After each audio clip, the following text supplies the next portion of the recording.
নিরামিষ মানেই পোস্ত।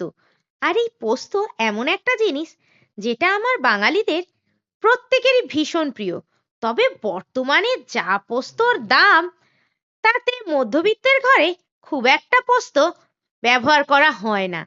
হয় না বলবো না, মানে যতটা আমরা ব্যবহার করতাম তার থেকে খুব পরিমাণটাকে আমরা কমিয়ে এনেছি, তাই কি না বলো? তোমাদের কি মতামত অবশ্যই কমেন্টে জানিও।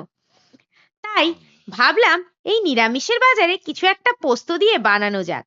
বানিয়ে ফেলেছিলাম একটা ইউনিক রেসিপি। আমরা অনেকেই বাড়িতে করে থাকি এবং খুব সহজ সাদাসিধে রেসিপি।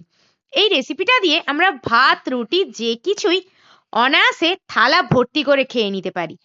পোস্তটাকে ভালো করে বেটে নিয়েছিলাম, তারপর পোস্তটাকে এক জায়গায় রেখে দিয়েছিলাম, একটু শক্ত শক্ত করে বেটেছিলাম। কড়াইতে দিয়ে দিয়েছিলাম সর্ষের তেল আর কালো জিরে ফোড়ন। কালো জিরে আর সর্ষের তেলটা ভালোভাবে ভাজা ভাজা একদম হয়ে যেতে, একটু গন্ধ উঠে আসতে দিয়ে দিয়েছিলাম বেশ খানিকটা পেঁয়াজ কুচি। দুটো বড় বড় সাইজের পেঁয়াজকে ঝিরি করে কুচিয়ে নিয়েছিলাম, দিয়ে তেলের মধ্যে দিয়ে দিয়েছিলাম। বেশ খানিকক্ষণ নাড়াচাড়া করার পরে পেঁয়াজটা যখন একটু লালচে ভাব হয়ে এসেছিল, তখন এর মধ্যে দিয়ে দিয়েছিলাম পরিমাণ মতন হলুদ গুঁড়ো। তারপর ওই যে পোস্তটা বেটে রেখেছিলাম, সেই পোস্তটাকে দিয়ে দিয়েছিলাম।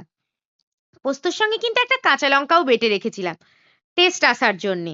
পোস্তটাকে কড়ার মধ্যে দিয়ে বেশ ভালো করে পেঁয়াজের সঙ্গে কালো জিরে আর তেলের সঙ্গে আলতো হাতে নাড়িয়ে নাড়িয়ে নাড়িয়ে নাড়িয়ে মিশিয়ে নিয়েছিলাম।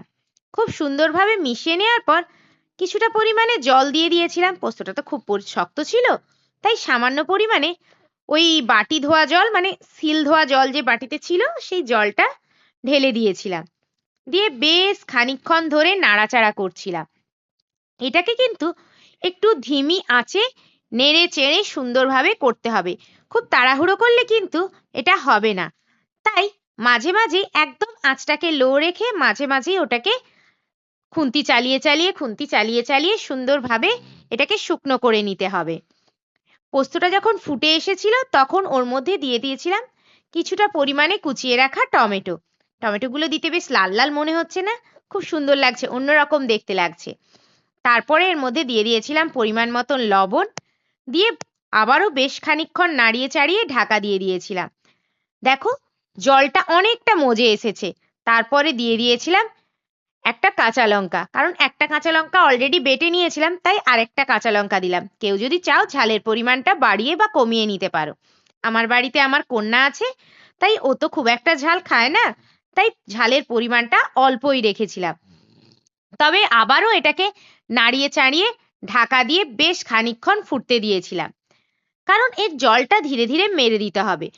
তাই জন্যই এটাকে ঢাকা দিয়ে দিয়ে অল্প আঁচে আস্তে আস্তে আস্তে আস্তে করতে হবে। দেখো জলটা প্রায় মরে এসেছে, একদম শুকনো শুকনো হয়ে গিয়েছে।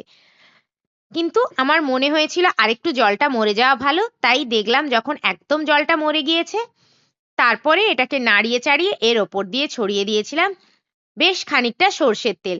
আমি প্রায় একটা বড় চামচের 1.5 চামচের মতন সর্ষের তেল দিয়ে বেশ ভালো করে নাড়িয়ে চাড়িয়ে নিয়েছিলাম। এই পোস্তর সঙ্গে সর্ষের তেলটা বেশ যায়।